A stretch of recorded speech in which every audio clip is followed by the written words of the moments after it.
What's good, YouTube? We're talking college sports in the Deep South, where college football is king, and on the plains of Auburn, the battle cry is War Eagle.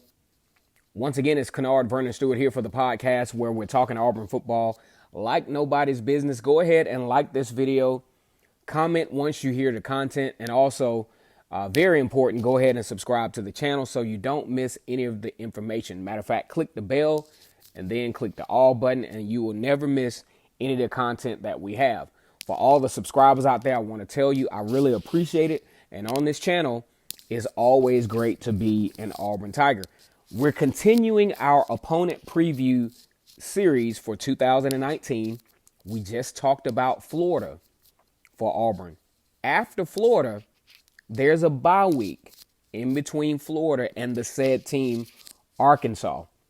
This could either be a very, very good bye week for Auburn as they prepare for Arkansas, and then the big one, the presumed big one against LSU, or it could be a mid-season level of fans complaining.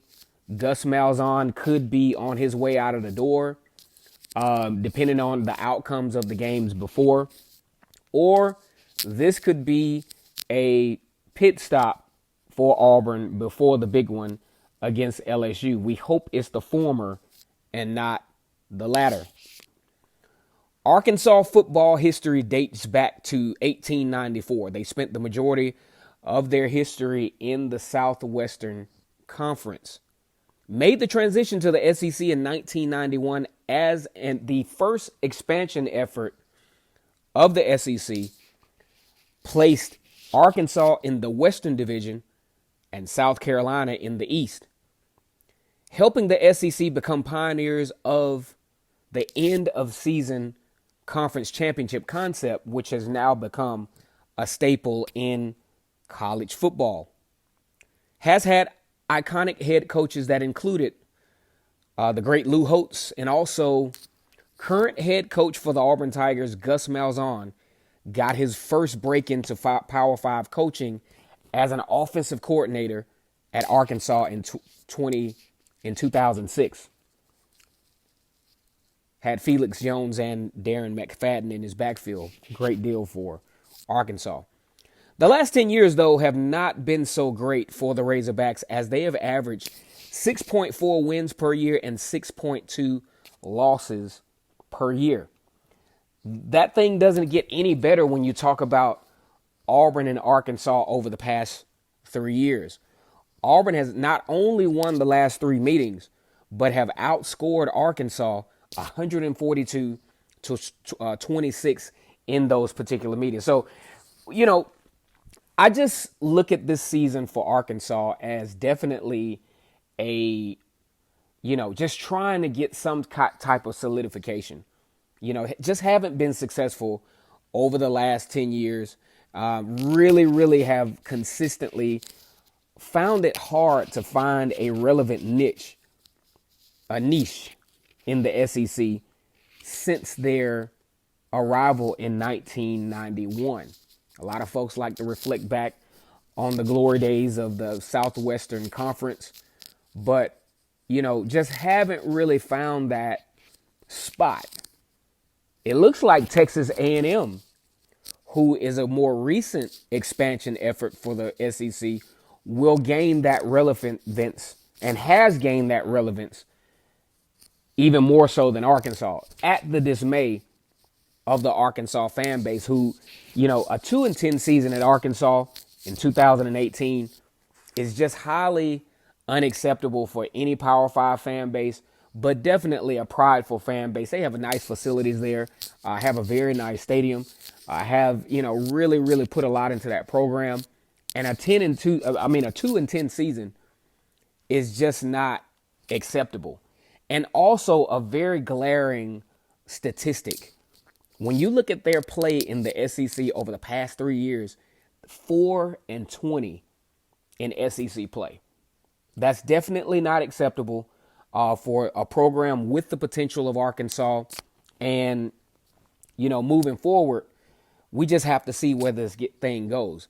Looking back to 2018 for Arkansas, though, the Auburn game was actually somewhat of a bright spot for their defense, holding Auburn to only 225 yards, but the turnovers and just lackluster special teams play on Arkansas's part proved to be the Achilles heel in that particular game. Matter of fact, had it not been for that, Arkansas might have had a chance to push Auburn into the fourth quarter because Auburn just couldn't move the ball literally to save their lives. Also put up 31 points against Alabama. They only lost to LSU last year, 24-17. But throughout the 2018 season, just struggled with solidification and consistency on both sides of the football.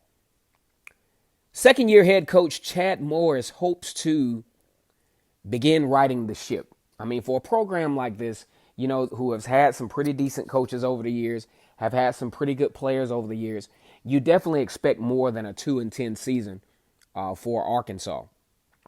Having a recruiting class ranked in, 23rd in the country, not necessarily going to get you over the hump, but they got some pretty key players in that class that might be able to help them out. You're talking 4-star Treylon Banks at receiver and Devin Bush at cornerback that can provide some immediate impact, especially with the cornerback position. The secondary is definitely thin for Arkansas. So they're definitely going to be looking at some guys to come in to have some immediate impact. Here's some of the questions, though, for Arkansas. You're talking about an injury-plagued offensive line.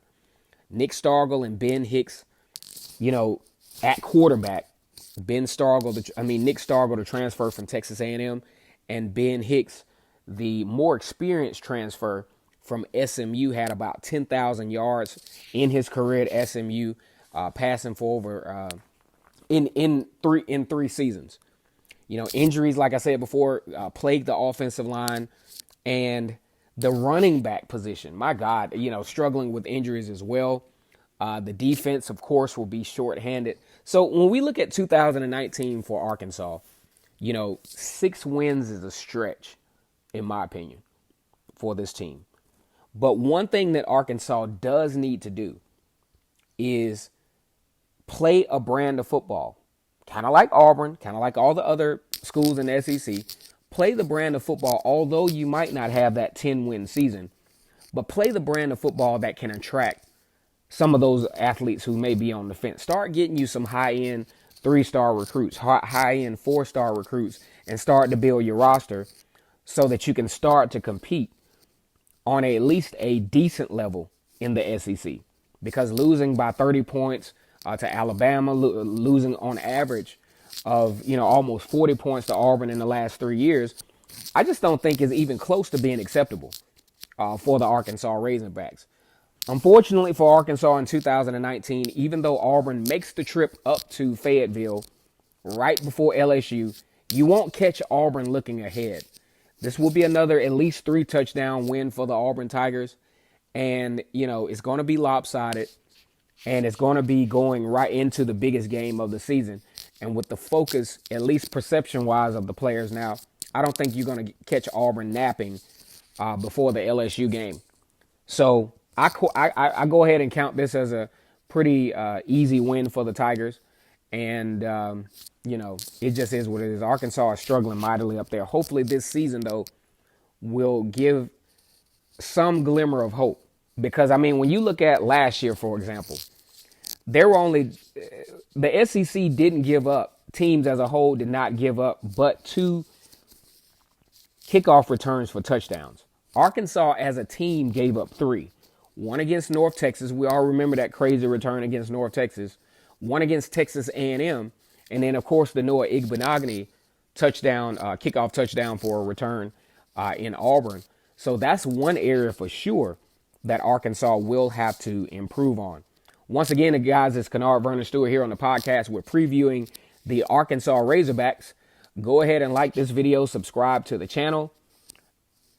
And as always, on this channel, it's great to be an Auburn Tiger. War Damn Eagle.